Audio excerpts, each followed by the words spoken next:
besimin në Allahun subhanahu wa ta'ala. Ky vllau sot që ka treguar që fjala e Allahut në besimin islam, fjala e Allahut është pa gjuhë, pa gëm edhe pa zë. Gjuhë, ne themi që Allahu fol, ama folja e tij është pa gjuhë, pa zë edhe pa gëm. Se ty për të fol do të me pa zon, ti si njeri. Ti për të me thonë, për të thua një gërm, me thonë bë, bismillah, duhet me pat, dhe me thonë shka, gjymtyr trupit, buzët apo dhëmët, me thonë es. Do të thotë që, për me qitë një fjallë, apo një gërm faktikisht, du të kesh zanë, du të kesh terat e zanit, du të kesh moshni, du të kesh fremarje, që për ta qitë atë zë. Edhe atë zë, dhe me thonë, duke liviz buzët ose dhëmët, për me dojnë një harf ose një gërm, në atë kuptim. Ama Allahu subhanahu wa ta'ala, sikur që e din thotë që në Kur'an që nuk i përgjon askujt, dhe me thonë fjala e Allahut, çka? Është pa zë edhe pa gërm. Se faktikisht nëse thotë dikush që Allahu fol me zë ose me gërm, ai e ka përshkruar Allahu subhanahu wa ta'ala, hasha lillah. Ose para ata të tjerë që thënë Allahu ka dorë, hasha lillah. Allahu subhanahu wa ta'ala përmend në shumë ajete kuranore fjalën yad.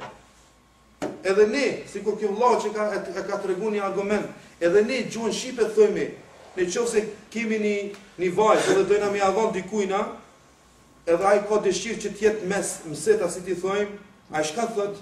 Ai thot, o burrë, unë këtë vajzë po ta lëm në dorë tonë.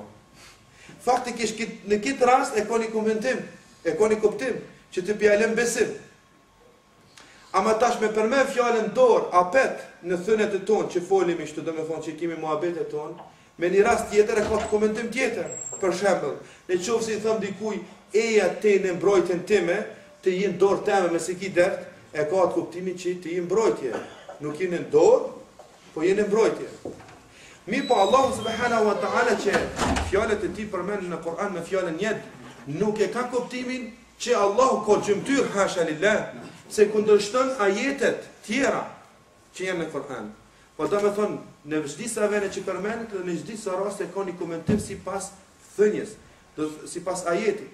Ka raste që do me thonë në mbrojtjen e Allahut ose në rrugën e Allahut, ama jo që Allah ka dorë, hasha lillah. Ose ata të cilët thënë që Allahu ka dorë, ama na nuk e dinë si. A'udhu billah. Do thotë e kanë përshkruar Allahu me diçka që nuk është i ditur u i kryer. Do të thonë nuk e ka të njoftur. E kanë shpërshkruar Allahu me një gjymtyr trupit që nuk e kanë të njoftur, nuk e kanë në fotografi, nuk e kanë paraqit, nuk mund para mendu. Çka kjo? Kjo që e ka përshkruar Allahu subhanahu wa ta'ala, hasha lillah. Çdo që ata më thonë ata janë ndarë për Islam. Fatikisht mendojnë që janë musliman, fatikisht mendojnë që ju pranohet namazi, fatikisht mendojnë që ju pranohet agjerimi, hasha lillah. Allahu subhanahu wa ta'ala thot në surat al-Ibrahim, ajetin 18. Ai cili ka bërë kufër, duke menduar diçka, duke fol diçka, ose duke vepruar diçka, është dalë, ju kanë deprej imani, besimi islamit. Edhe këtë punë të mira hasene, se vape që ka fituar, ju kanë fshije sikur një erë, në komentim të ajetit jam ka flas. Në komentim, sikur një erë kur të fryje, edhe ta largoje plonin. A shlet është. Edhe do thot të gjithat mirat hasene, se vape që ka fituar deri me tani, ju kanë fshija, subhanallah. Çka jesin? Fshija edhe është murted. Ai do të kthehet në Islam. Duke çish të kthehet në Islam, duke u larguar nga besimi kot. Edhe duke thonë shahadetin, do me thonë ashhadu an la ilaha illallah wa ashhadu anna Muhammadan rasulullah. Që të kthehet me qëllimisht duke larguar besimin e kot edhe të kthehet në Islam.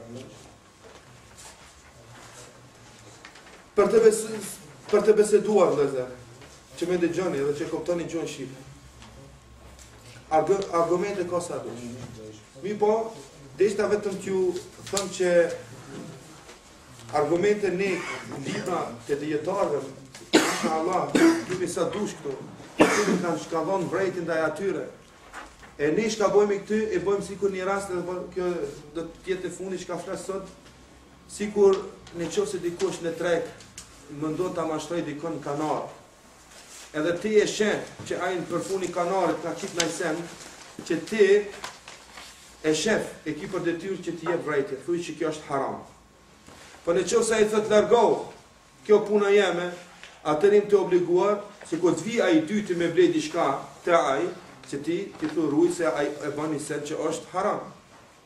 Edhe ne, këto shka jemi sot të buar, të në këtë debatim, ne e bëm të njëjtën, se ai i cili nuk e njeh këtë pija fogën, e nuk e njeh këtë sekt wahabia, apo salafi që e quajnë veten, apo ahmedia të tjerët, e shumë që ka, na njëjtën vetëm i japim vrejtje, që mi thonë ruaj, pse jemi domethënë të obliguar ndaj Allahu subhanahu wa taala. Edhe me këtë mburremi, edhe lutim Allahu subhanahu wa taala që muslimanët të ruajnë nga kufri, të ruajnë nga ta sekt të shkatruar ata që kanë devijuar nga vërteta, e lutim Allahu subhanahu wa taala që të na shtoje, pasi që ne jemi të udhëzuar, nuk themi Allahumma na udhëzo, ne jemi të udhëzuar, alhamdulillah, ne jemi domethënë me bindje të shtrënguar me vendëshmëri të fortë, me bindje të fortë në besimin e vërtetë, ku s'ka dyshim në atë që e themi që Allahu ekziston pa vend, është i vetmi, nuk ka ngjashmëri me asnjë sen. Edhe jemi në të vërtetën, për e lusim Allahun që të na qëndroj deri në ditën e fundit dhe duke ndruar me besim të vërtetë inshallah taala jetë. Edhe lusim Allahun subhanahu wa taala që ta mbrojë muslimanët nga kufri, edhe nga ata njerëz të cilët janë nga mendjet e janë domethënë të smuar e quaj ashtu. Allah është përblef për ndëgjim, besoj që ne mi machen inshallah taala në pauzë.